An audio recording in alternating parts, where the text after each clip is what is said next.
It's Song Talk Radio. Welcome to Song Talk Radio, the show with songwriters talking to other songwriters about the craft of songwriting. We share tips, tools, and techniques, and together we all become better at writing songs. I'm your host, Neil Modi, and with me, my co-host, Phil Emery. How you doing, Phil? I'm in a spooky mood today, Neil, because it's Halloween now. It won't be Halloween when people are listening to this, but it was Halloween, and we actually had some kids at the door, which is kind of fun. Not many, but a few. And I'm very disappointed in the other people on my street who actually did not do anything for Halloween. I don't think anyone carved a pumpkin. So the world's going to hell. What can you say? No. In my neighborhood, several people have these 20-foot tall skeletons and just tons of decorations everywhere. Our neighborhood is ripe with that stuff too. It's crazy. So so happy Halloween, everybody, and for our listeners, hope you had a nice Halloween. Because this will be a few days later that you're hearing it. Okay, and everyone else, please send your comments, questions of skeletons to Song Talk Radio on Facebook or Instagram, or feedback at songtalk.ca for the email, and we'll share your thoughts on the show. And please visit songtalk.ca to see the show post for this episode, to find links to resources we mention, and to download lyric and chord sheets to follow along with the songs that we feature. Tonight, we're very happy to welcome to the show jazz artist Nancy Blue. How are you, Nancy? I'm well, thank you. Thanks for having me. Thanks for coming on the show, signing in to us from sunny California. And before we get to Nancy's stuff, just one more heads up for our Songwriting Challenge 2024, which is to write a holiday song. So if you're feeling Halloween inspired right now, then maybe write a Halloween song, which is perfectly fine. And once again, absolutely, the deadline for our listeners to send in their songs is November the 18th.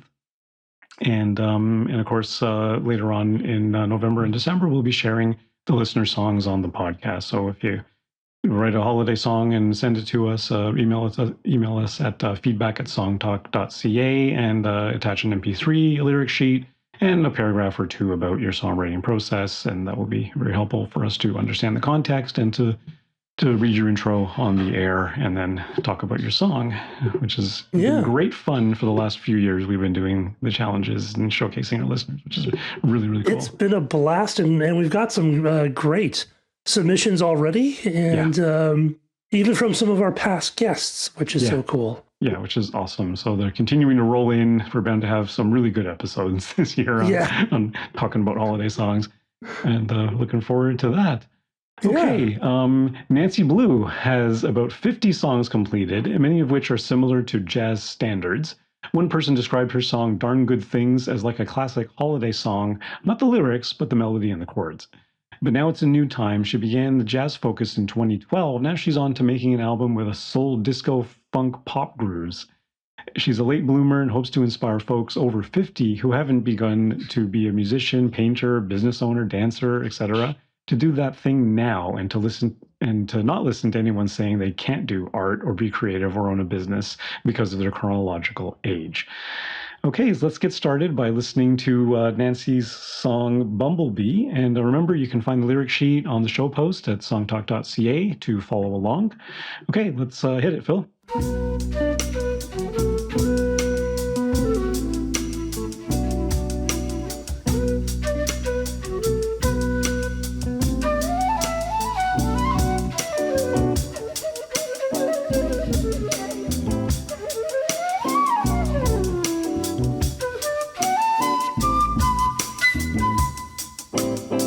All the reasons why not, they are lying. All the reasons they say, don't bother to try. Like the bumblebee that doesn't know she cannot fly. Gonna fly, 'cause she's wise.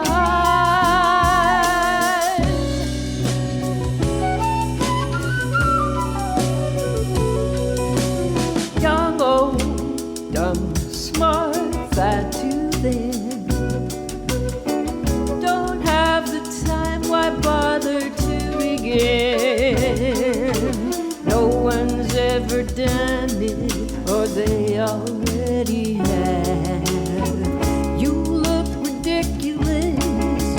it will never last. All the reasons why not, they are lies. All the wiser I am when I realize, like the bumblebee that doesn't know she cannot fly, gonna fly, gonna fly.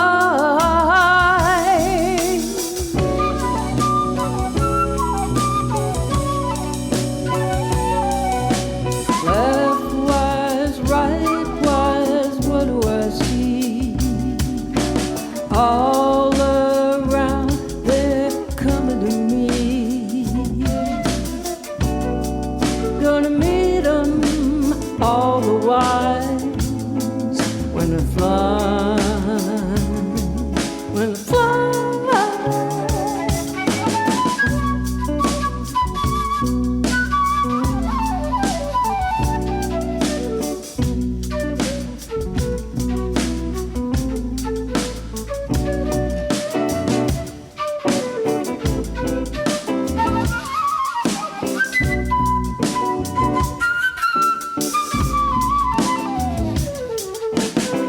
All the reasons why not, they are lies. All the wiser I am when I realize, like the bumblebee that doesn't know she cannot fly, I'm gonna fly, I'm gonna fly, gonna fly,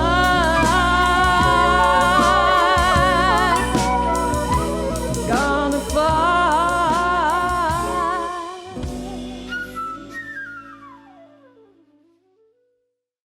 Very cool. Very cool. Yeah. Thank you. Glad you enjoyed it. Mm. I really love the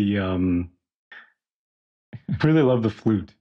The I knew flute's you were going to say yeah. that. yeah, because it's got that flutteriness to it, which is Well, he Yeah. was trying to make it sound like a bumblebee. and I think that was intentional, Ah, wasn't right. it? Yeah. Yeah, because the song is called Bumblebee. He said, well, do you want me to make it sound like a bumblebee? And I said, sure, go for Yeah. it. Yeah, absolutely. And It's, he's an yeah. musician here in the area. There's so many phenomenal musicians that the world hasn't heard of, but their local community knows them within about 100-mile radius. And he's an incredible player. He can play any kind of music, symphony, orchestra, straight ahead jazz, pop, country. He plays everything. He's phenomenal. So. What was the process in writing this song? How did you start it off? Well, I began the lyrics in about 2018, and it's now 2024.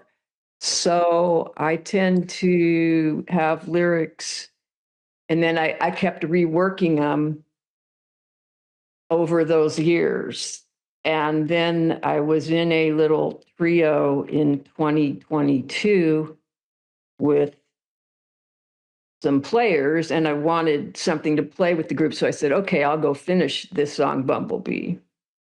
And so I finished it, and I set it to music. And I was given a deadline saying, you will record this song by this date. So that gave me the impetus to complete it, to get ready to go record it at the studio. Was this an artificial deadline? Was this like a deadline that you put on yourself or someone else did?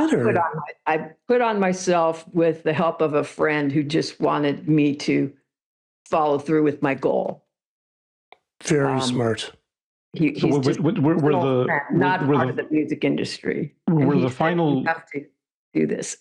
Yeah. No, that's not, and deadlines are great, whether they're self-imposed or not. But I'm just wondering, were the final details of it worked out while you were working with this trio over the last couple of years? Were you still ironing out I worked out the final details in about the 3 months before going into the studio. I would sit in a park and I would play passages of it over and over again and go, oh, I don't like that, or this or that. And at the last minute, I changed the second verse. It used to be something else, and I don't even remember what it was, but it wasn't Wise, Right, Wise. It was some other total different set of lyrics. and those other lyrics just came to me and I used them. So yeah, I mean, Really? it's all me doing it. It's no one really helped me as far as the arrangement or the chord progression or the lyrics. It's just me. The only person that was really creative on it was the flute player, Kenny Stahl from Monterey. But yeah, I mean, I just tried to hash out things and sit inside or out in the park or something about the last couple of months before I knew the studio date was set. I would just sit out and I would say, okay, you're going to sit in the park and play this over and over and see if there's anything you can make better with it on the song. And do you have like a running notebook where you scratch down these ideas? Oh, yes. What's that? Well, I put everything mostly, if it's just these ideas and I'm out and about, I usually just use voice memo on my iPhone because I can either sing a melody in there or just speak the words. Or sometimes I just write it down with a pen. Like I'm driving. A lot of times it comes to me when I'm driving. So I pull off on the side of the road and I either write down lyrics that come to me or I record them on voice memo on my iPhone. This is great. So you were saying that now have you done music your whole life, or is this something you're sort of just doing in the last bunch of years, or what sort of brought this on? I've been on for most of since I was a teenager. So when I was just like 6, 7 years old, I took piano lessons. I can't play piano, but because I took piano lessons, I learned basic music theory. So I know what everything means on like a piece of sheet music. And then in the 2010s, I took jazz guitar lessons from a prominent jazz guitarist who happens to be related to Charles Mingus. I don't know if you know much about jazz, but he's a famous bass player. But he taught my guitar teacher to play guitar when my guitar teacher was a teenager. And my guitar teacher, by the name of Henry Robinette, went to live with Charles Mingus for a whole summer when he was about 13 years old. And he made Henry practice guitar for like 12 hours a day. And he said he was a real asshole. Of course. But, he taught Henry how to play jazz guitar. And I took lessons from Henry for about 2.5 years. I just increased my musical prowess a little bit by learning what he had to convey. Yeah, and the music theory that the jazz people know, I mean, that's like way beyond your basic music theory as far as I know. Right. And, music theory is just the basic, like here's the bass clef, treble clef, here's the keys on the piano and what they're named and the sharps and the flats and the different keys. I mean, I know that stuff. So that it's just handy because when you work with other people, you can easily communicate to them. Well, it's in this key or whatever, it's just, it's a good background to have. And a lot of people don't have it, but I've actually had that my whole life. And so I was always kind of more musically educated than most of the people that I was around. So when you engaged with this flute player, then did you give him any directives, or did you give him sheet music, or did you just sort of play the song and let him do his thing? I sent him a chord chart and I sent him an audio MP3, and then he just improvised there at the studio. He finished it all in about a little over an hour. He did a couple of takes, but jazz musicians are phenomenal to use for any type of music you want to record because they're capable of just making things up without it being, note by note, like a classical musician just reads notes off of a thing. Jazz musician just makes it up as they go. So that's what he did. So it's certainly improvised, but moreover than that, his take on your song was fairly tasteful. Like it didn't intrude on the song. It wasn't a showcase for him necessarily. It was flashy enough, but not enough to really intrude upon your vocal melody or your lyrics or anything like that, right? Yes, it takes a certain skill for a musician to work with a vocalist. Some musicians don't know how to do that. They drown out parts of the lyrics and stuff, but he's he's a seasoned player, so he didn't do that. He wouldn't do that. And in fact, he asked me several times, is this bothering you? Is this too much? And so we would talk a little bit, but I mean, because he's so competent, it made it just relaxing to have him there. There was no stress about it because I knew he would play well. I knew he would do a great job. Is this, were those like live musicians in a studio? Live, that you used, yes. Or so you had like a trio that you brought in, and Yes. Drums, that's great. And my guitar were recorded in simultaneity, old school. Right off the floor. Yeah. You know, that explains why it doesn't sound perfect. You know, it's not digital music; it's all real music, and that I'm not bragging about that. I mean, actually, my album that I'm working on now, I'm going to see how much of it will be made with my DAW, which is Logic Pro. And if I can make the sounds I want with digital, I will. If I don't like it, it doesn't sound how I want it to help the song be as beautiful as possible, then I'll move on and find human musicians. So if I can get a bass track on, say, my disco funk song using, and it's kind of different because this song is more like jazz, whatever. It's pretty jazz. It's pretty straight ahead jazz. It's pretty straightforward jazz. Remind me of So 50s, jazz 50s style doesn't jazz, whatever. lend itself to, you know, like digital drums and stuff. It needs, you know. For this sort of stuff. I mean, I do a lot in my DAW, electronic and simulating other instruments, and jazz is like the hardest thing to do. It's the hardest thing to simulate. Yes, exactly. So as I'm going forward with my album, a lot of my songs I'm working on are kind of funk disco, and that lends itself very well to digital, especially rhythm tracks and stuff of even the original disco when it first came out in the 70s, I think were electronic drums even back then. Maybe not all of them, but it certainly fit. So I want to ask, there's lots of people who are sort of listening to this and going, okay, well, maybe this is something I can do.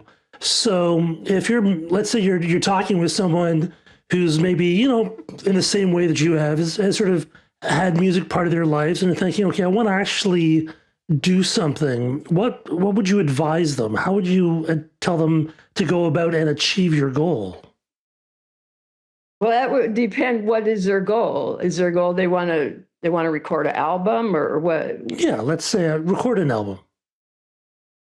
A jazz album. That would depend on what their musical experience and background is already.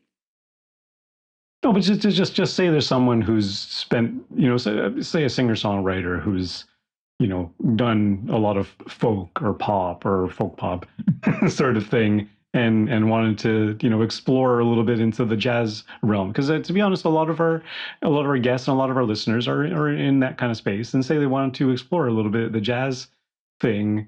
What for you would be like the determining things that would allow someone like that to explore something like that? Well, if they hadn't done jazz, but they wanted to like compose jazz type songs, I would advise them to first work on learning some jazz standards like Georgia on My Mind, something by Irving Berlin, Jerome Kern, some bossa nova tunes. And by learning those tunes, if they learn to play those tunes on whatever their instrument is, then they start composing tunes. They'll start using some similar chords and patterns and rhythmic grooves as those songs. So if they've never played any jazz standards, then they will have a hard time composing a jazz type song. So first learn some cover tunes that are jazz. Learn them. And if you can't learn them on your own, find a teacher. There's so many online teachers. Find an online jazz music teacher, either a jazz piano teacher or a jazz guitar teacher, or whatever your instrument is, bass guitar, jazz-based teacher. That's what I would say to do. How did you find the people that you played with? Yes, I wanted to start a band, that group was started not to record something, but just to play around small venues in the community. And I think I put something on Craigslist, Facebook. Let's see. I found the bass player, I believe, on Facebook. I think I found both of them on Craigslist, but I don't recommend Craigslist. Yeah, well, They were great, but I just lucked out. I don't recommend Craigslist. I mean, maybe it depends, but I think I did find them on Craigslist.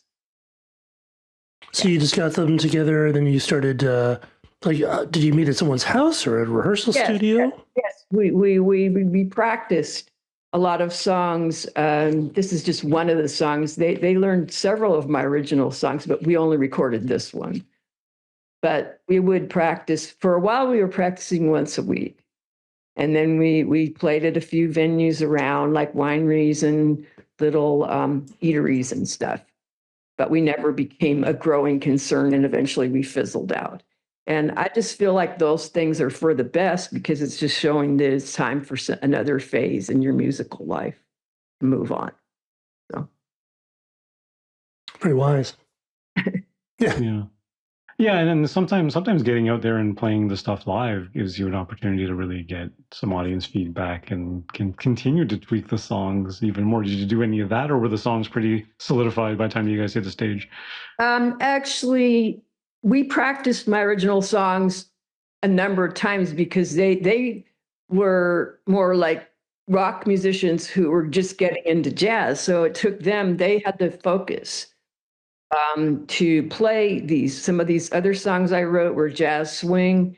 And so we practiced my original songs a lot, and they learned them and played them very nicely and very adequately. And we did play them in venues, and it was a lot of fun. And I think that composing songs, an integral part for me of composing songs, is playing them in public. A lot of times I play solo now that my trio is no longer together. I will play solo at local little outdoor events and things. And at those, I play original songs. And I play songs that aren't finished, because it's not like high stress. It's just people wandering around shopping, and I'm there being the entertainment. And what I do is I watch for reactions. So there are some songs that I felt like, oh, I couldn't play this song. It's so sad or something. And then I would play it, and I would hear people smiling and giving me a large tip because I played a certain song. And then I was so lifted up, like, oh, they liked that. I'm going to go home and I'm going to work on that and make it better, because I got a good reaction on that song. So for me, if you don't play your songs in public that you're composing or have composed, I just don't. I mean, I'm not saying it's right for everybody, but I've always spent my life playing live in public. And a record is all new for me. The thing that I've always done is just played in public. It is a great thing to do, because when you do play live, you sort of know when you lose them. Like, you just feel it. And it's so weird because it's not like people are started throwing things at you usually. But it's just not usually, but you do, like, suddenly you just lost them, and they're just kind of gone. And it's so weird, because it's this weird human connection thing. And you're just going, okay, that didn't go over well. And right. I did busk for a while, and I did find there was that one song that always made the most money. So you wound up doing that over like every hour, because that's most tips come in. Yeah. Proud nerd. It's usually the one that's got the catchiest hook. Yeah. Do you how do you sort of educate yourself in the songwriting process? Are you like reading books or part of groups or anything?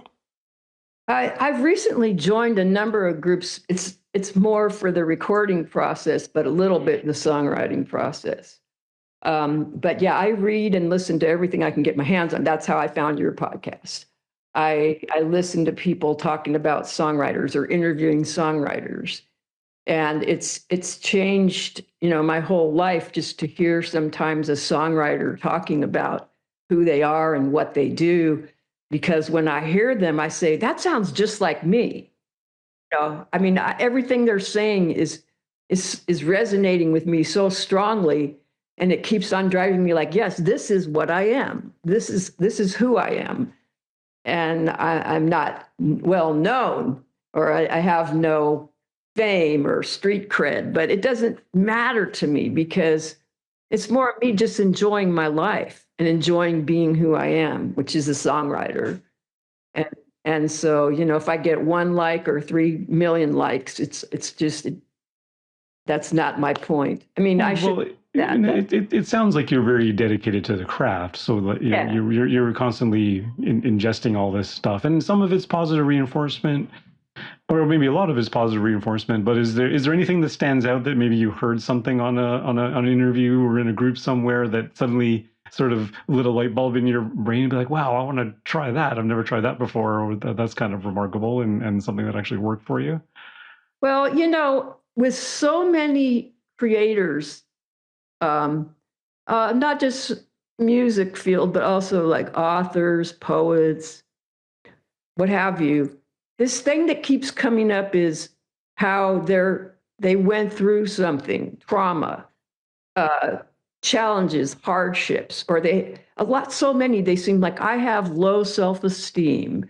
I keep hearing this over and over when these people are interviewed, and these are some of the most famous, successful, wealthy creators on the planet, and they say this same underlying thing. I'm not all, but a lot. Oh, if you listen, like, say, Conan O'Brien, I have terrible low self-esteem, and look at him, he has done this for himself.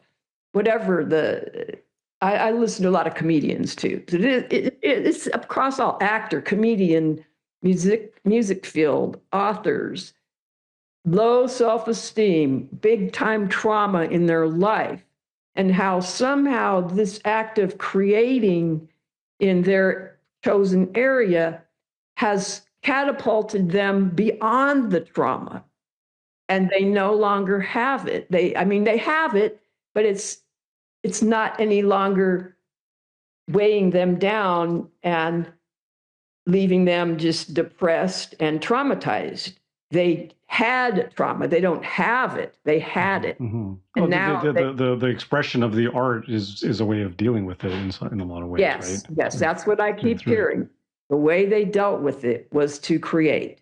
Yeah. To write, to compose, to whatever they did. They did something creative to transcend it. I love the message about the song it's really about just creating. And, you should create whether or not anyone else tells you should, or it's a waste of time or anything. Like, you should just create art. And I think that's so important, because I know so many people who are talented and they're not doing stuff just because they just don't think they can. And you can, and that's how you start off. You start off, a sculpture by taking a chisel and hitting a rock with it. I mean, that's the first step.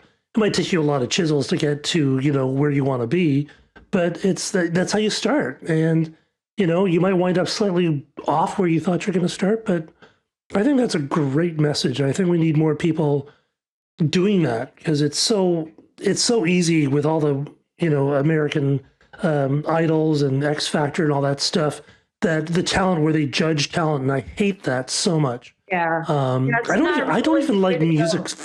I don't even like music awards competitions myself. No, so it doesn't make much sense. But yeah, but I think there's always that feeling that if you're going to do it, you have to be a superstar at it. And And then there's this. I mean, this is the one thing I've discovered through our own meetup group and through meeting talented people on through this podcast and stuff, is that there's this wonderful middle ground where people are not superstars, but they're enormously talented, and they're making a go at it. And some of them have day jobs outside of music, and they just do this on the side, and they get some joy out of it, and then we as audience get some joy out of it. So it's all good. You don't have to be chart topping in order to do it. So true. I think we're all on that page.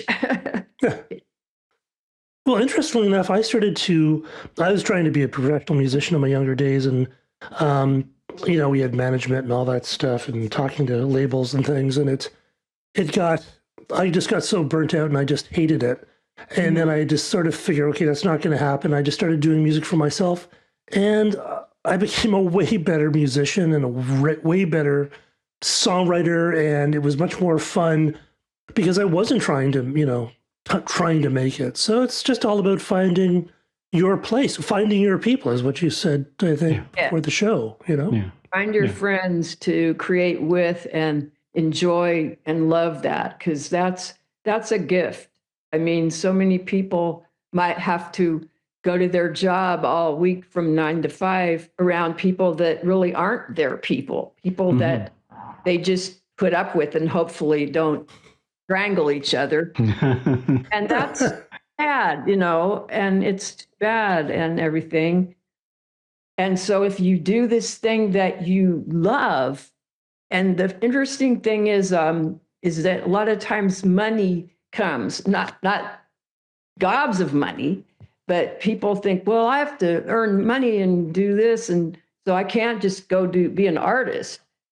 The thing is, if you start doing something in the area you love, you find these ways that money comes, or you get things like people gave me 3 baskets of strawberries. Strawberries cost a lot of money. Yeah, that's true. So, you get things coming to you. It's that old Bible story, cast your bread upon the waters and things will come back to you.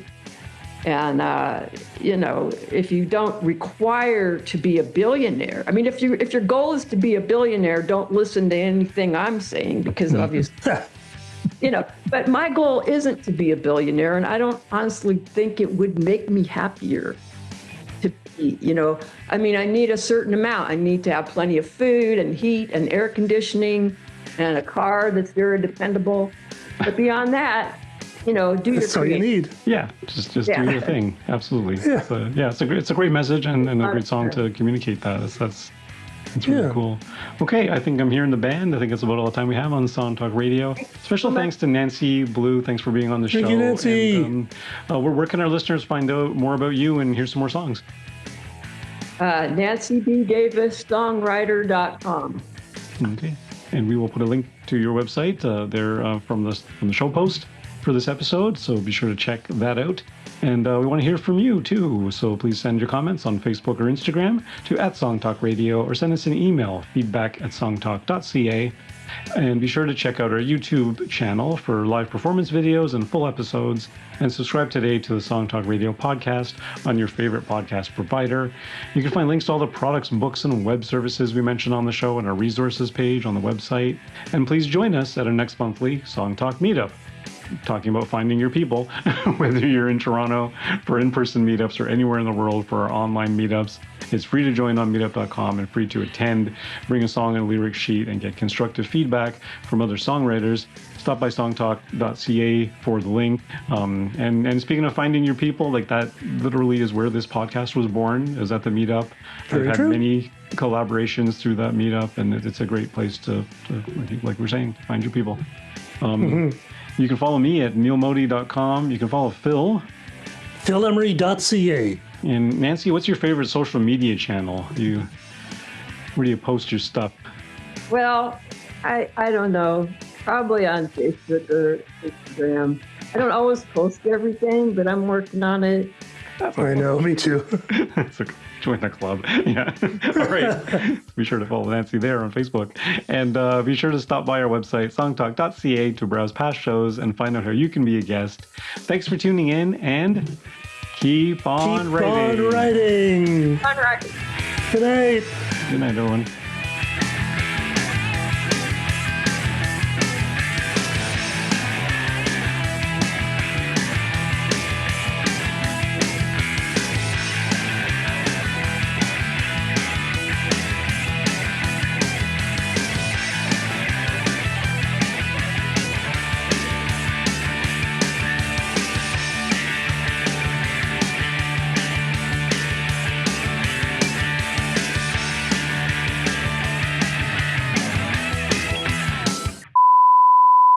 brilliant. All right, that was great.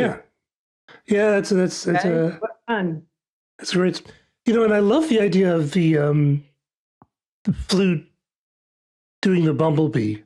Yeah. It's weird. It seems to be such an obvious connection, but I tend to not think of things that way. You remember Flight of the Bumblebee? Yeah, and you should. It makes sense. Your song has a subject matter, and it's like you have an instrument. You should be part of that. But it's Is that onomatopoeia? Is that what they when the sound of something? I don't know. I think onomatopoeia is like it's like the name is the sound it makes. Oh, right. Oh, yeah. okay. Right. The word sounds like what it describes. Like buzz. Yeah. Buzz, yeah. Yeah. That's right. Onomatopoeia. Onomatopoeia. I'm getting my literary terms mixed up. But something like that. There is a name for words that sound like what they describe. Yeah, but we're talking about a sound that represents the word. Whack. That is representative. Well, no, but because the sound of the flute is representative of the bumblebee. Yes. I'm sure there's a term for that. I'm sure we're not the first ones to have thought of this. Right, we're not. No, but good musicians always, I think their minds kind of run that way. They hear a lyric in a song and they try to translate it through their instrument, especially drummers are known for doing that. Mm-hmm. If you say, it was scary, they go, woo, woo, woo, woo, woo. They translate the lyrics onto their instrument. I think good musicians always do that on whatever their instrument is, like guitar. She walked by and she was sexy and they go, woo, woo, or whatever that thing is they do on their guitar. It sounds like a wolf whistle or something. Right. That's right. Yeah. Woo, woo, woo. Yeah, that's it. My teacher showed me how to do that on the guitar, but I never did learn it. Fair enough. How often does it come up? Yeah, exactly. No. And then you would get arrested for harassment. Exactly. Some person that didn't want it done, they say, "Oh, that singer-songwriter harassed me at the wine bar," and then with their guitar lick. With their guitar. And therefore, I'd be in trouble, And the police would be like, lick? Really? Okay.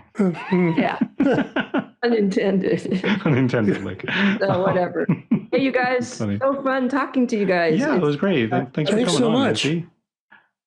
Yeah, I'm glad you brought up the thing about the competition shows because I think they're ludicrous, in real What a terrible. Yeah. Yeah, and some of the people, usually the one that was the best didn't win on a lot of those. Yeah, but best is so subjective. Most of them are such vanilla singers that it's like, what's the point? Yeah, I mean, there's definitely been Jennifer Hudson comes to mind. Mm. She became a Broadway star, a movie star. She was on the one, I don't know which one. But she now has her own talk show on a major channel like NBC. Yeah. And, well, it's Broadway. Like anything, you can't be too general. She did not win the show. Right. Nominated 4 weeks before the show ended, and somebody who was mediocre won. Mm-hmm. She is an amazing talent. On the par with Whitney Houston or something as far as vocal stuff. Yeah, it's an interesting thing. You never know what's going to come out of them, I guess, and I don't know. But the whole process just seems like an absurd thing. The whole process is very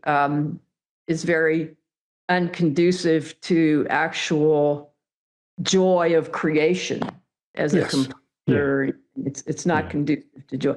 Okay, sorry for so long. No. Over time. A little bit of a rant there. Okay. The clock in Canada or whatever. Yeah. We will send you an email when the show goes live. It'll probably be I'll be sure next week. Yep. If you can share it with your folks on social media and wherever you can, that would be awesome. Yeah, and I'll send a link through email as well to my email contacts. Cool. Please do. Yeah. Tell your friends. I was amazed how long you guys have been doing this show, every week for 10 years. Yeah. That's That's amazing. I commend you on that. I love you. things that keep going. They just keep on going. Well, Yeah. and Well, it's interesting. You go ahead, Phil.